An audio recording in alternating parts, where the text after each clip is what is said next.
few weeks ago I did 2 videos on advanced masking in Photoshop and how I was using luminosity masks. And today I want to do a little follow-up on this and show you how I do dodge and burn and how I use luminosity masks in the process. And for this we'll work on this photo here, which I took in New Zealand. But before we do so, let's quickly head over to my homepage, where I have a new start to finish tutorial available since 1 week now, and this tutorial is 2.5 hours long and I show every step for the processing of this photo. And yeah, if you're interested, you can head over to my homepage and have a look at the contents and maybe even purchase it if you want. And there's still an early bird discount code active, which is just early, and if you use this you get $5 off the tutorial, and there are just a few more left, so if you want to use it, better be quick. But now let's get back to the photo and to the dodge and burn. I've already done the basic adjustments here, so I've done the exposure blending and focus stacking, which left me with this relatively flat image. And then I also did some global contrast and color adjustments to give the image a little bit more punch and bring back some of the atmosphere. And now that I've arrived at this stage, the next step I want to do is a little dodge and burn to balance the light in the image. And I want to quickly show you how this will look, because I already did this. So here I did some dodge and burn, so the before and after. And what I tried to achieve with the dodge and burn was to darken some areas here in the sky, because currently the middle part is very dark and to the left and to the right it's quite bright. And the light that evening was coming from the right side, so it's okay to have this area relatively bright and the light falling into the frame here. But this corner up here, if this is bright, this is like a distracting element in the frame, and I don't want it that bright, because what I want is the viewer to look into the center and be kept there and to not drift to the edges. So what I want to do, for example, I'll darken this area. Also I'll darken this side here, because on the right side we have those dark rocks, and here those are very bright compared to those, and this is not very balanced. So I'm gonna try and balance the brightness, the tones in the image a bit, and I do this by using dodge and burn. And I'll also be using a few luminosity masks in the process, but this time I'll not create them myself. I'll use a panel instead, and in the past I was using TK Actions panel for this, which is very powerful, but today I want to show you Lumenzia, which I was using the past few weeks, because I think it's a little simplified and it fits more into my workflow. And I want to quickly show you what Lumenzia does, and for this I create a quick helper layer. I'll fill it with black and then let's grab a gradient and draw a gradient over this image.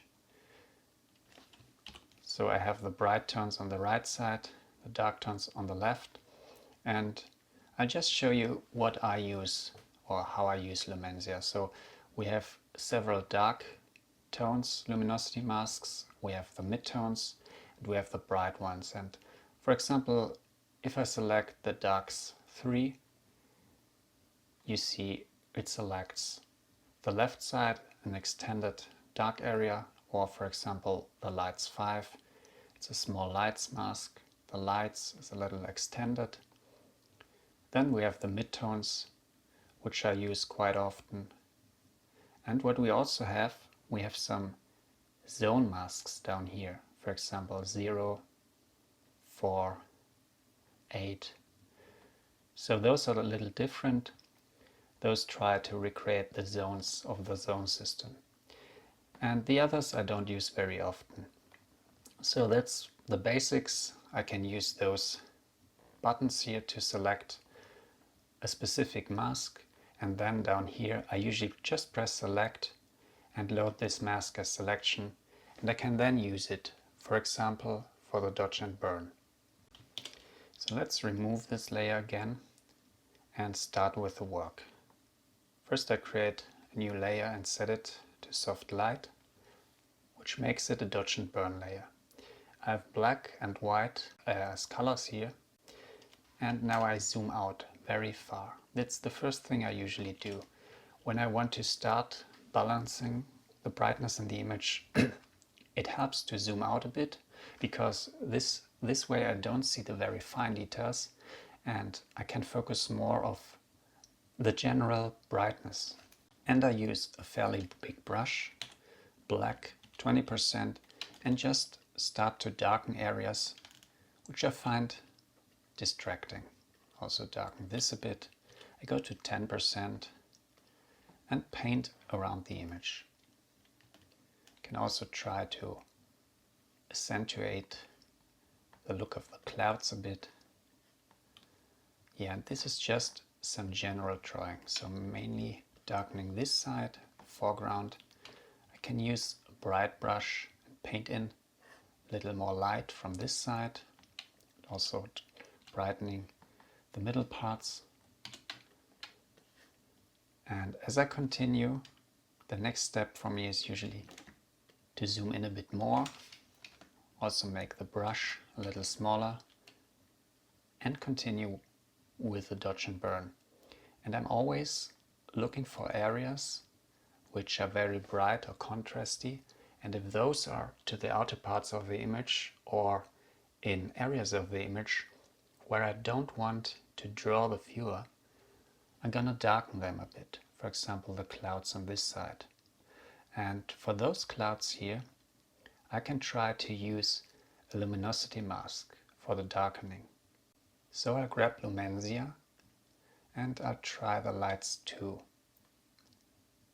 And in the preview we see that this creates a very nice mask here for the clouds, and I select it.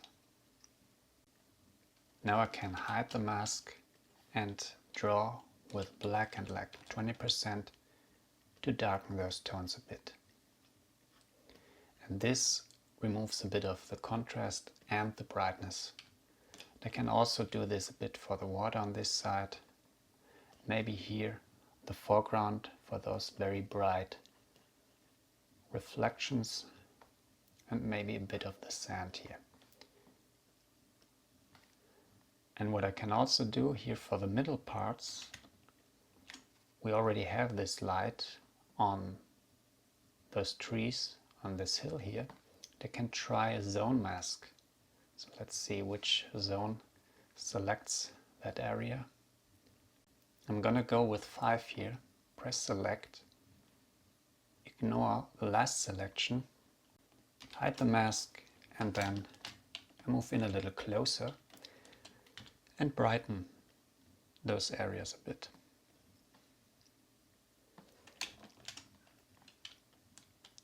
And another technique I sometimes do if I don't want or if I don't know with which opacity I want to paint, I just use 50% opacity, and now I just draw, and I now see clearly where I'm drawing because it's much too bright, the opacity I'm now using.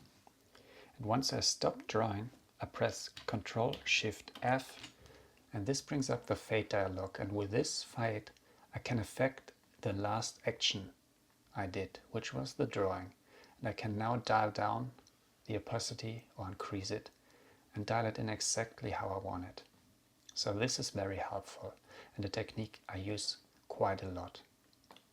So now that I did some dodge and burn,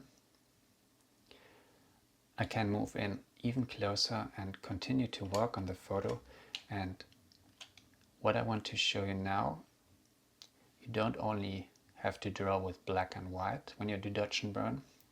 Let's create another layer and also set it to soft light.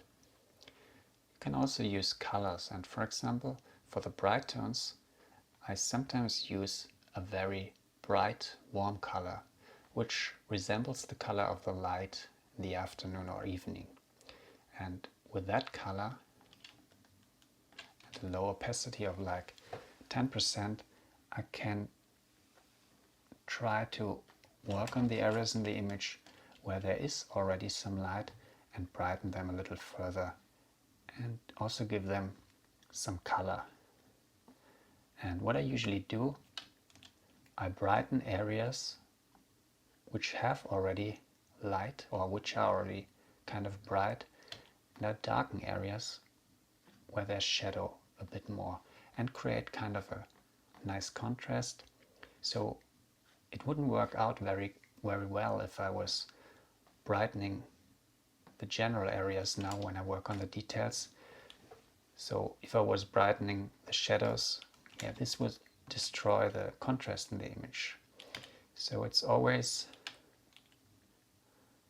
doing both, brightening and darkening and working out the structures a bit.